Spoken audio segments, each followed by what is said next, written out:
কেমন আছিস দীপ? কেমন চলছে তোর বেঁচে বর্তে থাকা? এতগুলো বছর পরে আমাকে কি মনে পড়ে? তোর সেই বকুল গাছটা কি ফুল দেয় এখনো? নোনা ধরা শ্যাঁতা পড়া দেওয়ালে এখনো আছে সেই ছবি? তুই বলতিস ভীম বৈটকার গুহাচিত্রের মতো এই সব ছবিও একদিন ইতিহাস হবে।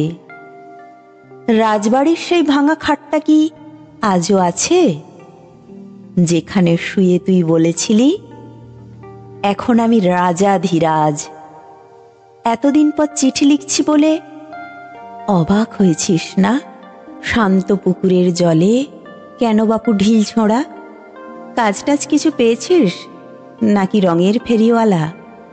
আমি কেমন আছি জানতে চাইবি না? কি আর করি, নিজের কথা নিজেই বলি। জানিস দীপ, কাল এরেন্ডালে গেছিলাম মাঝরাতে সূর্য দেখতে। কি বিস্ময়কর প্রকৃতি, কল্পনাও করতে পারবি না। প্রচুর আলো, তবু যেন আলো নয়, ঠিক তোর মতো একটা নিবিড় মোহময় স্বপ্ন। তুই পাশে থাকলে হয়তো ধরতে পারতিস মুহূর্তটাকে। আমার তো তেমন চোখ নেই।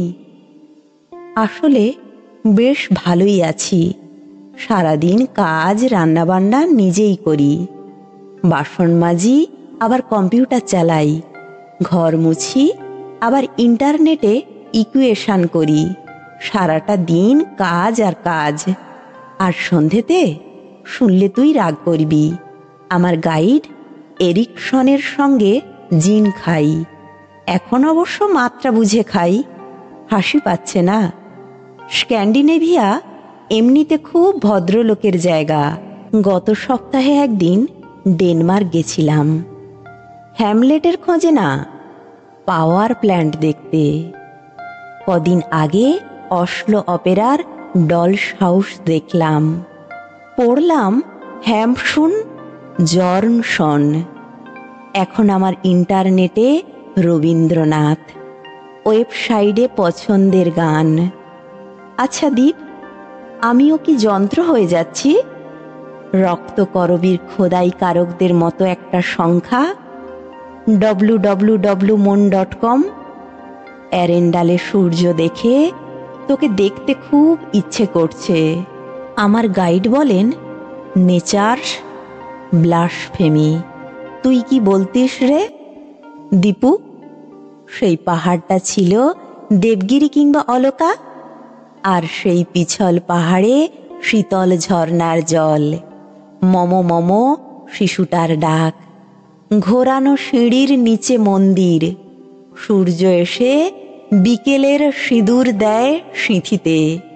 একটা বিশ্বস্ত রাত, বিন্যস্ত সকাল, বিধ্বস্ত সময়। মাগো, কি সব ভাষায় লিখছি, এ যে পদ্য হয়ে যাচ্ছে। তুই আমাকে প্রায় বলতিস লেখ লেখ। লিখতে গেলে আমার হাত ধরে যায়। তুই বলতিস তোর অনুভব নেই। হাত না হোক, মন দিয়ে লেখ। দীপ, আমিও লিখি রে, চোখের জল দিয়ে লিখি।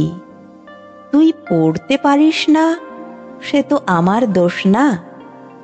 দীপ, তোর মনে আছে প্রথম বাইরে গিয়ে সেই অনেক আগে ঝিরঝিরে বৃষ্টিতে একটা তারা ভর্তি আকাশের নিচে আমরা কত ভিজেছিলাম?